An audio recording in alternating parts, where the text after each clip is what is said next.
Everything about our society right now is hungry for power. We need fundamental sources of power that are clean. Nuclear's a very clean source. I love the idea of it.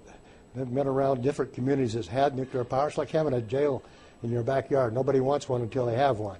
When they have one, they see the economy pick up. They see the type of people that are recruited for that program. Just spend the time, learn what you can, and don't believe just rumors that are unfounded. Yeah, I believe that this deserves every consideration that we can give it.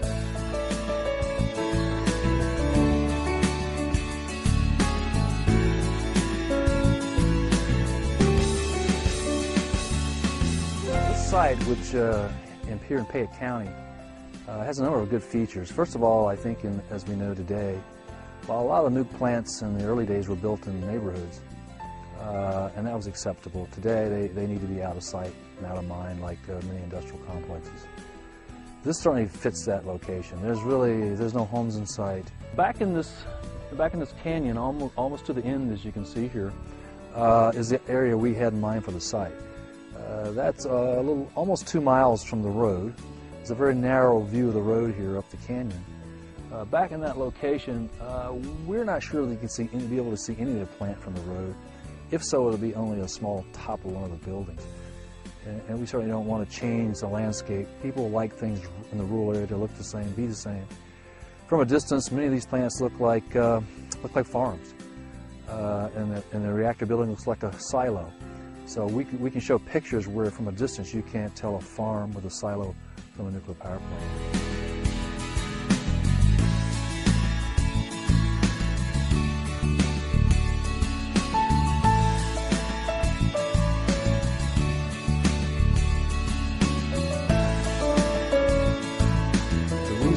Think renewables should be a solution, and it should be certainly part of the solution. They have very low reliability. Wind would be around 20% reliable, solar around 30% reliable. So these would have your lights turning off and on quite a bit if you were just connected to, that was all connected to the grid. So we need a base load source to keep the grid steady and reliable, lights on, power on all the time. I actually think that we should explore nuclear power as part of the energy mix. There are no silver bullets to this issue. Nuclear power has a very big advantage, and that is that it doesn't produce carbons that cause global warming. Further, we'll invest $15 billion each year to catalyze private sector efforts to build a clean energy future. We'll invest in solar power, wind power, and next-generation biofuels. We'll tap nuclear power while making sure it's safe, and we will develop clean coal technologies.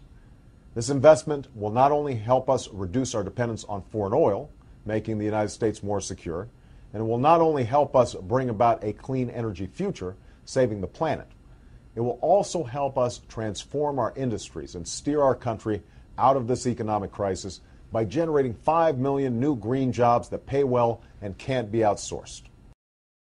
Actually, in Idaho, at the senior levels, you know, you're talking about the governor's office, the governor's staff, the Department of Commerce, the energy czar, both congressmen, both senators, the U.S. level I'm talking about. I actually have letters of support for most of them.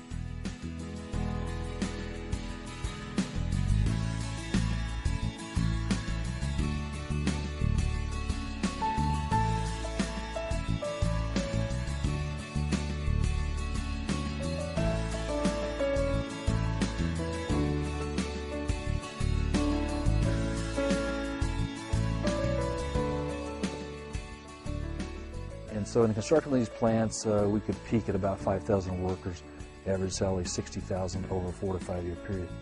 So it creates a considerable boost in these rural economies during construction. But then during operation, it has, for one unit, for example, about 500 jobs, creating 2 to 3 times that many in the economy, local economy, to support it.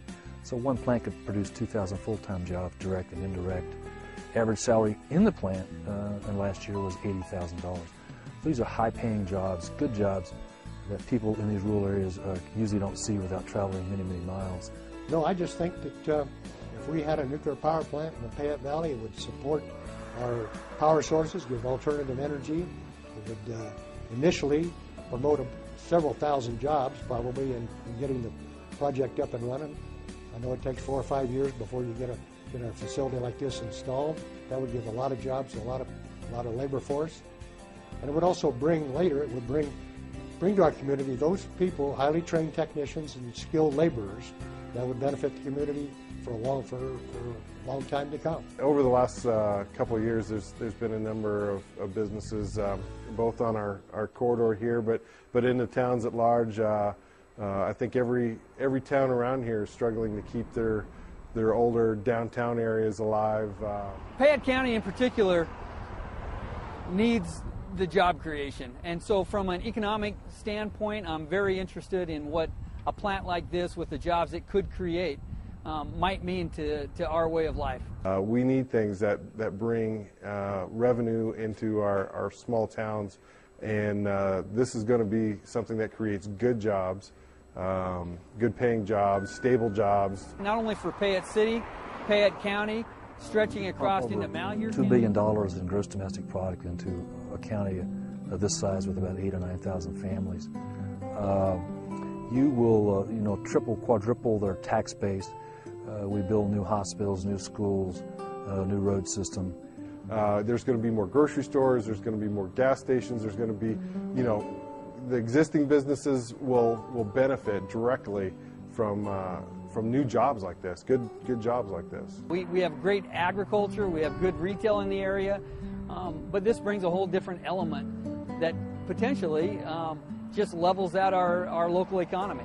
Part of my background too is after I retired from the Navy, I became a recruiter, a headhunter, and I worked with the same people I put into the Navy and we're now getting out, along with hundreds of others, and so I was charged with recruiting nuclear-trained people for the nuclear industry. Working with the nuclear-trained sailors leaving the service, I did the research and found that communities where there were nuclear power plants were communities that were thriving. We have polls that show 85 to 90% support for the neighbors of nuclear power plants, existing nuclear power plants, because of the economic boost. And so these polls say we want these things, we want to keep them, don't shut them down, don't take them away, and you can build more. So the people who live closest to them are most supportive of them. That's a pretty good sign. It's hard to find your family members that say they like you 85 to 90% of the time.